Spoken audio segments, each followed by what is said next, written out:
दोस्तों, आज का यह विश्लेषण आपके दिल दिमाग को झकझोर देने वाला है।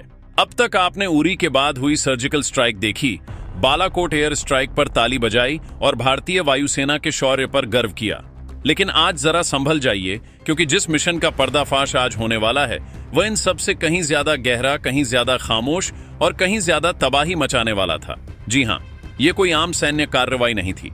ये ऐसा वार था जो हुआ भी, सफल भी हुआ और दुश्मन को भनक तक नहीं लगी कि उसकी बुनियाद कब हिल गई। आज हम उस ऑपरेशन की बात करेंगे जिसने आधुनिक युद्ध की सोच को उलट कर रख दिया। पूरी दुनिया में इस वक्त हलचल मची हुई है।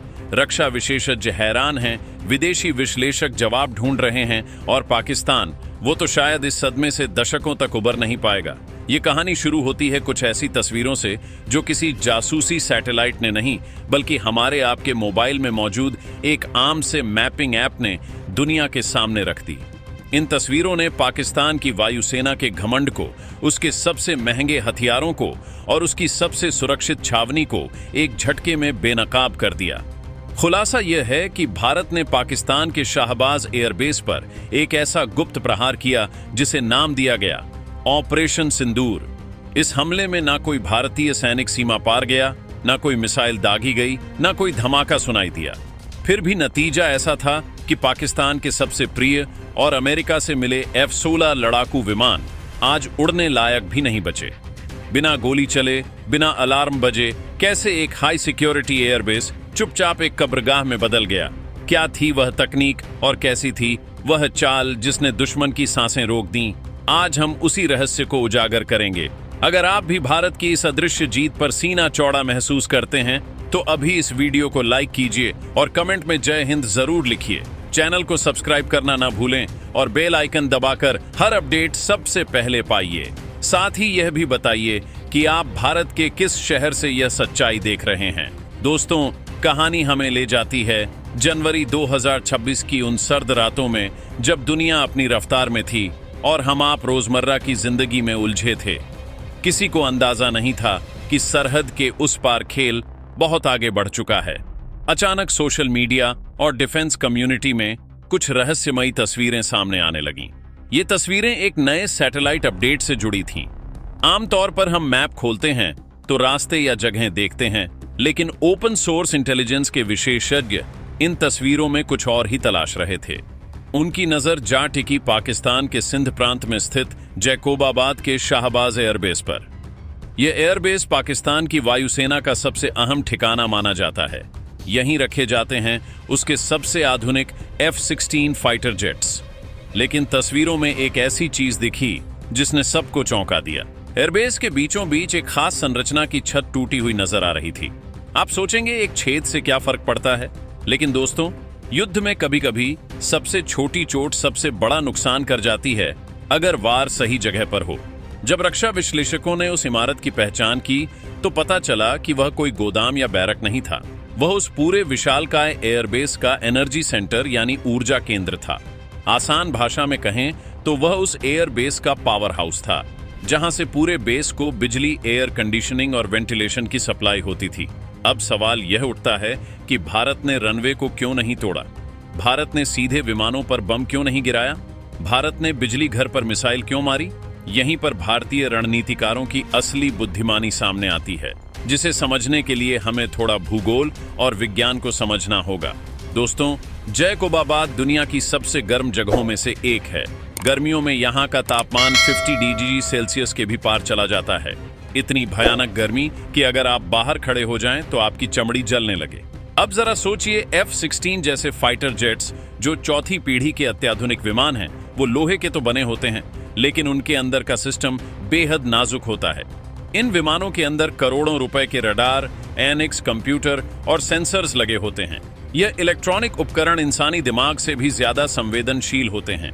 इन्हें सही तरीके से काम करने के लिए और यहाँ तक कि बंद हालत में भी सुरक्षित रहने के लिए एक नियंत्रित तापमान की जरूरत होती है। यानी इन्हें हमेशा ठंडी हवा में एयर कंडीशनिंग में रखना पड़ता है।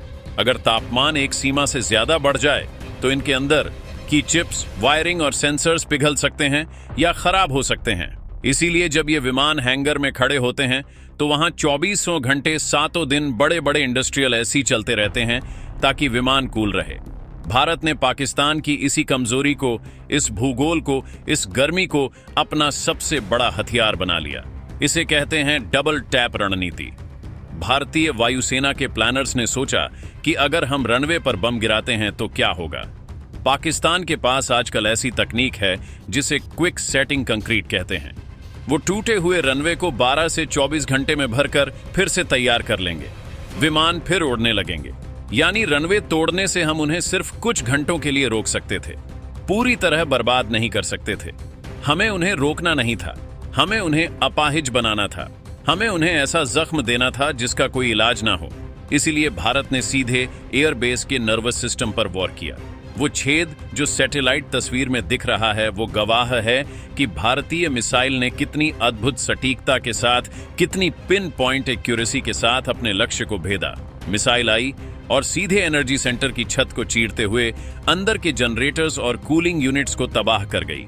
अब जरा उस मंजर की कल्पना कीजिए। दोपहर का वक्त रहा होगा, बाहर सूरज आग बरसा रहा है, तापमान 50 डिग्री के करीब है।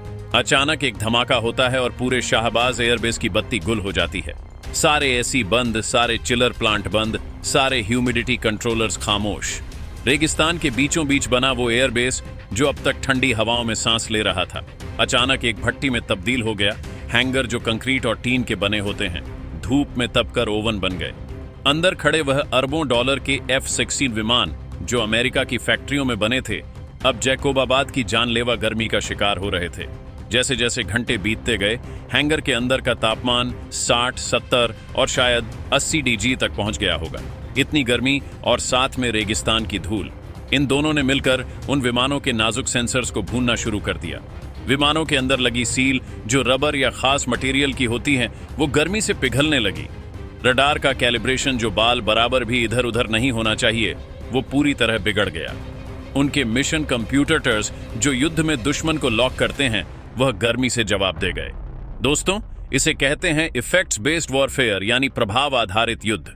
भारत ने एक भी विमान को छुआ तक नहीं, लेकिन सारे के सारे विमान कबाड़ बन गए।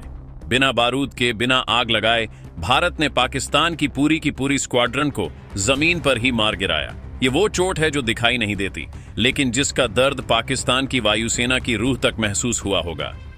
अब आप सोचिए, वहां के कमांडर की हालत क्या हुई होगी। पाकिस्तान के सामने एक अजीब धर्म संकट खड़ा हो गया। इसे कहते हैं पैरालिसिस थ्रू कॉम्प्लेक्सिटी, यानी इतनी उलझने पैदा कर दो कि दुश्मन को समझ ही ना आए कि पहले किस मुसीबत से निपटे। एयरबेस पर बिजली नहीं है, कमांडर क्या करें? क्या वो रनवे की सुरक्षा बढ़ाए, या पहले बिजली ठीक करवाए, या फिर जल्दी से जल्दी जनरेटर मंगवाएं? लेकिन भारत ने ऐसा खेल खेला था कि उनके पास संभलने का वक्त ही नहीं था।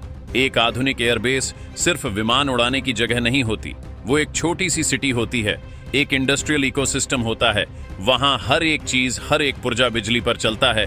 चलिए मान लेते हैं कि उनके पास जमीन के नीचे लाखों लीटर फ्यूल यानी ईंधन पड़ा था, लेकिन दोस्तों, उस ईंधन को जमीन से निकालकर विमान के पेट में भरने के लिए हाई प्रेशर इलेक्ट्रिक पंप चाहिए होते हैं। जब बिजली ही नहीं रही तो वो पंप भी लोहे के बेकार टुकड़े बन गए। ईंधन है, लेकिन उसे विमान तक पहुंचाने का कोई रास्ता नहीं। ये वैसा ही है जैसे आपके सामने 56 भोग रखे हों, लेकिन आपके हाथ बांध दिए गए हों।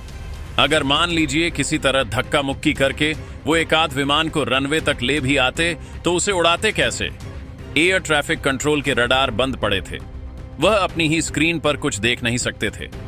पायलट को निर्देश देने वाले कम्युनिकेशन सिस्टम जो सुरक्षित लाइनों पर चलते हैं, वह सब ठप थे। बैकअप जनरेटर होते हैं, हर बेस पर होते हैं, लेकिन वो सिर्फ इमरजेंसी लाइट जलाने के लिए होते हैं या वॉकी टॉकी चार्ज करने के लिए। वो इतने बड़े एयरबेस का लोड, रडार का लोड और फ्यूल पंप का लोड उठाने के लिए नहीं बने होते।